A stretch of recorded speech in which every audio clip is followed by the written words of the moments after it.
Abidjan, capitale économique de la Côte d'Ivoire aux couleurs de la BAD. 54 drapeaux de pays membres du groupe de la Banque africaine de développement flottent depuis lundi 25 mai au Sofitel Hôtel Ivoire. Nous sommes à la 50e assemblée annuelle de la BAD, un rendez-vous panafricain de haute importance qui s'est ouvert par un rapport toujours fort attendu, le rapport Perspectives économiques en Afrique. Il passe en revue la performance économique antérieure de l'Afrique et fait des projections à moyen terme pour l'ensemble du continent, des régions et pour chacun des pays.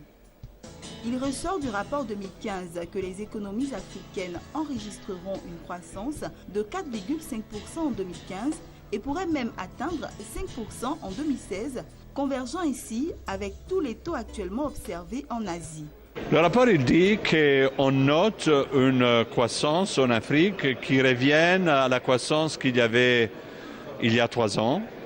Donc on estime que la chute dans les prix des matières premières devrait s'arrêter et avoir un revers sans se remonter de façon excessive. D'autre part, on note que les conflits en Afrique du Sud qui ont affecté la croissance, ils se sont limités. Et donc on pense que grâce à ces facteurs, plus une certaine reprise dans la zone, disons, de l'Atlantique Nord pourrait donner des taux de croissance plus importants. Oui, on peut retenir que l'Afrique a réalisé encore une performance économique importante et sera positive en 2015 de l'ordre de 4,5%, ce qui est considérable face à la situation actuelle du reste du monde. Tout ce qu'on peut espérer, c'est que cette croissance économique profite au maximum de la population et le rapport a souligné que la création d'emplois demeure un défi et donc le fait d'assurer à ce que cette croissance soit de plus en plus inclusive.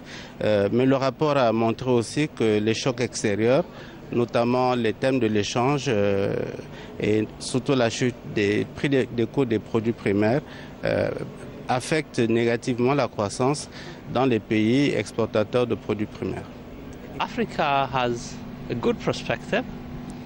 L'Afrique a de bonnes perspectives. Nous sommes actuellement le centre de la croissance. L'Afrique est appelée au développement. L'Afrique d'aujourd'hui n'est pas la même il y a 10 ou 15 ans en arrière. Nous sommes les leaders et en tant qu'Africains, nous devons dire à tous qu'aujourd'hui, l'Afrique est le futur. Africa of today is not the Africa of 10 or 15 years back. We are the leaders. And as Africans, we have to speak what Africa is, and we have to really take the Africa is the future. Toujours dans le rapport 2015 Perspectives économiques en Afrique, il a été noté que selon les prévisions, l'investissement direct étranger IDE devrait s'établir à 73,5 milliards de dollars US en 2015. Et ce, grâce à l'augmentation des investissements de la Chine dans les projets entièrement nouveaux. La Chine demeure le principal partenaire commercial de l'Afrique après l'Union européenne. Ce rapport fait également état d'une progression des flux d'investissements directs étrangers, intra-africaines et vers les autres régions du monde. Le rapport 2015 sur les perspectives économiques en Afrique déplore d'immenses inégalités persistantes entre les capitales et l'intérieur des pays et aussi entre femmes et hommes. Il se fait des soucis également sur le tassement des coûts du pétrole et des matières premières, les incertitudes à l'échelle mondiale, les conséquences de l'épidémie à virus Ebola en Afrique de l'Ouest. Le seul défi que je retiendrai, c'est celui de faire en sorte que les résultats soient durables. Vous voyez avec l'épidémie Ebola, cette épidémie a rendu vulnérables les populations, a réduit les perspectives de développement dans un certain nombre de pays et donc il s'agit de faire en sorte que les capacités de résilience soient renforcées pour que la croissance d'aujourd'hui ne soit pas réduite par ces maladies émergentes ou par les facteurs d'instabilité qui minent un certain nombre de pays en Afrique. Autre fait marquant du rapport, c'est le rapport entre stabilité politique et croissance économique. Ces perspectives économiques bonnes sont été également liées à des préalables sécuritaires. Et on voit bien que par rapport aux zones, l'Afrique du Nord par exemple qui est en proie à des conflits, aujourd'hui voit sa croissance baisser. Et on voit aussi que des pays comme le Nigeria et l'Afrique centrale du genre Cameroun et Tchad probablement vont connaître, n'est-ce pas, des situations probablement de réduction à cause du phénomène Boko Haram qui sévit. Donc on voit bien qu'il y a un lien étroit entre la sécurité et la croissance. Donc pour que la croissance soit inclusive, il faut que les pays soient en paix et que la sécurité y règne pour permettre, n'est-ce pas, aux investissements de s'installer, aussi d'assurer les échanges en toute sécurité, en toute quiétude.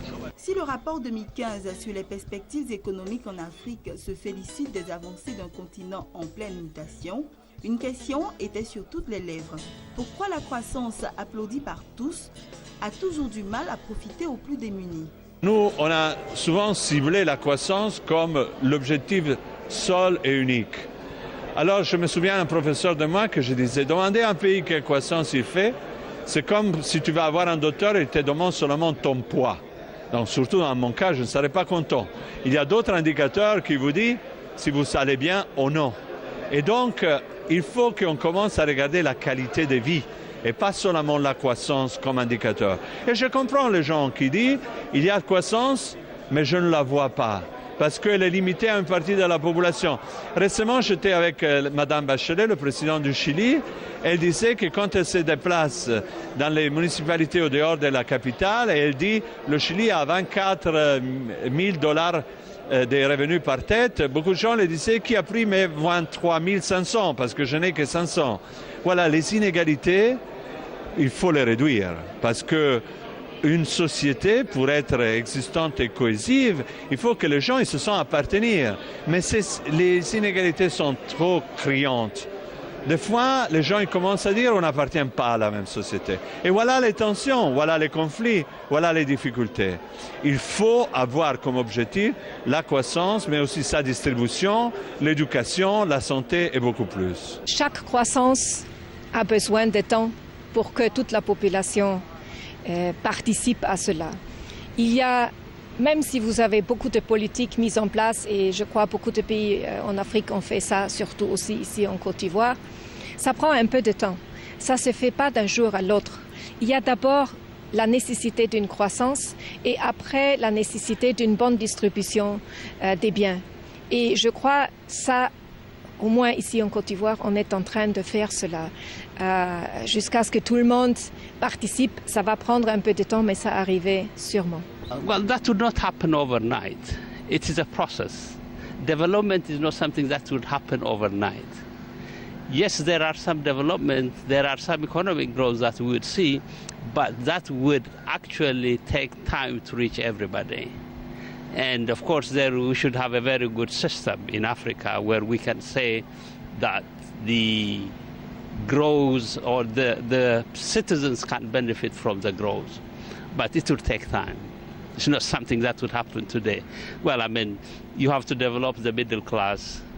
Once you have developed the middle class, then you have to generate more income, more employment opportunities. Once you have more employment opportunities, then you would be able, most of the citizens, to benefit out of it.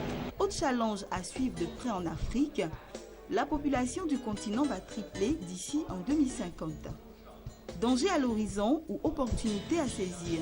C'est maintenant qu'il faut agir, selon certains observateurs plutôt optimistes. On note que la croissance démographique est forte et va être de plus en plus forte. Disons qu'on va avoir dans les prochaines décennies en Afrique une croissance démographique qui n'a pas de précédent. Il y a eu une forte croissance en Inde, il y a eu une forte croissance en Chine. Cette croissance démographique a aidé la croissance économique. On estime que 25-40% de la croissance dans ces pays grands est venue par la démographie. Et donc l'Afrique aussi, elle pourrait bénéficier de ça. Toutefois, si les jeunes ne trouveront pas un emploi, alors on risque d'affronter des phénomènes de tension très forts, des phénomènes de migration inconditionnée et aussi, surtout, des tensions sociales. Donc, l'urgence pour trouver des emplois devient de plus en plus forte. Et où est-ce qu'on pourrait les trouver? Alors, le secteur public peut faire des choses, mais pas résoudre le problème. On parle de créer chaque année en Afrique 1 million de nouveaux postes de travail.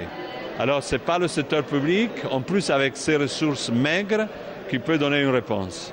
Ça peut être donc les minerais. Oui, bien sûr, l'Afrique pourrait en avoir davantage, mais on sait que la capacité de créer de l'emploi est limitée dans ce secteur. Le chaîne global des valeurs, l'Afrique elle pourrait se connecter plus au chaîne global des valeurs. Aujourd'hui, seulement 2,2% de la production globale des biens intermédiaires est faite en Afrique. Donc il y a beaucoup plus à faire, mais ça ne sera pas en temps court qu'on pourrait bénéficier de ça. Et donc, eh bien, il faut faire un petit peu de tout ça et surtout, il faut exploiter les énormes opportunités locales qui existent en Afrique pour les Africaines. Une agriculture qui peut produire plus pour les villes africaines plutôt que des produits soient importés. De la manufacture qui peut être faite en zone urbaine comme en zone rurale. Il y a énormément de possibilités en incluant le tourisme et autres choses. Mais ce sont des opportunités fines qui demandent la participation de la population et des autorités locales. Le rapport Perspectives économiques en Afrique, PEA, de 2015, reflète la collaboration étroite et continue entre la Banque africaine de développement BAD, le Centre de développement de l'Organisation de coopération et de développement économique, OCDE, et le Programme des Nations Unies pour le développement, PNUD. La présentation de ce rapport se tient en marge des assemblées annuelles du groupe de la Banque africaine de développement, la 50e du genre à Abidjan, siège traditionnel de la BAD.